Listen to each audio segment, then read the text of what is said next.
আসসালামু আলাইকুম everyone, welcome to নাজমারার ভিলেজ কিচেন। বন্ধুরা, আজকে আলু পটলের একদম অসাধারণ একটা রেসিপি বানিয়ে দেখাবো। একদম খুবই সুস্বাদু, এটা ভাত রুটি সব কিছুর সঙ্গে খাওয়া যায়। অবশ্যই বাড়িতে ট্রাই করবেন। আর আমার এই রেসিপিটা ভালো লাগলে আমার চ্যানেলটিকে সাবস্ক্রাইব করবেন, কমেন্ট করবেন, শেয়ার করবেন প্লিজ। তাহলে চলুন দেখে নিন মূল রেসিপিটা। আলু পটলগুলো এভাবে কেটে নিয়েছি।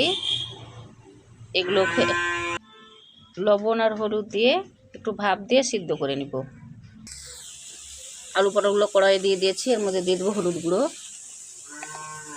লবণ স্বাদ মতো, আর দিয়ে দেবো একটু পানি।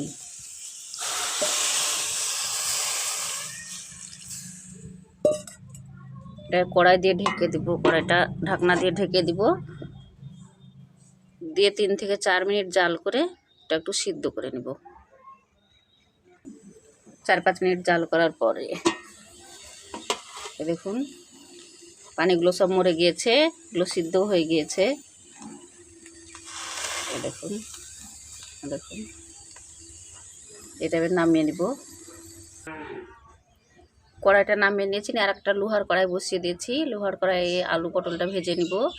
এই লোহার কড়াইয়ে ভাজলে ভাজাটা খুব সুন্দর হয়, একটুও লেগে যাবে না। কড়াইটা গরম হয়ে গেছে, সরিষার তেল দিয়ে দেব।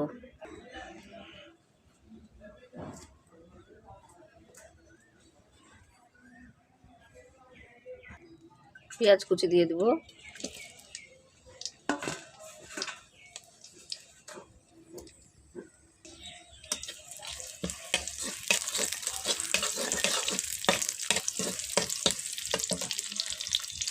সিদ্ধ করে রাখা আলু পটলটাও দিয়ে দেবো। পেঁয়াজটা ভাজা হবে না বেশি, নাহলে পেঁয়াজগুলো পুড়ে যাবে। আলুর সঙ্গে পেঁয়াজটা খুব সুন্দর ভাজা হবে একসঙ্গে।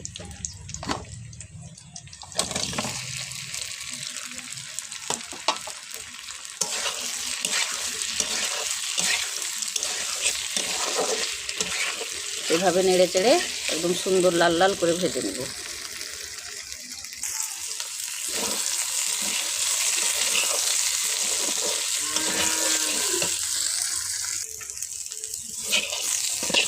এই দেখুন আলু পটলগুলো কত সুন্দর হয়ে ভাজা হয়ে গেছে। এগুলো এবার একটা জায়গায় তুলে নিব।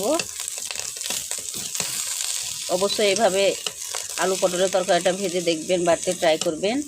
একদম অসাধারণ, এটা ছোট বড় সবাই খেতে পারবে। আর আমার এই রেসিপিটা ভালো লাগলে আমার চ্যানেলটিকে সাবস্ক্রাইব করবেন, কমেন্ট করবেন, শেয়ার করবেন প্লিজ। তাহলে চলুন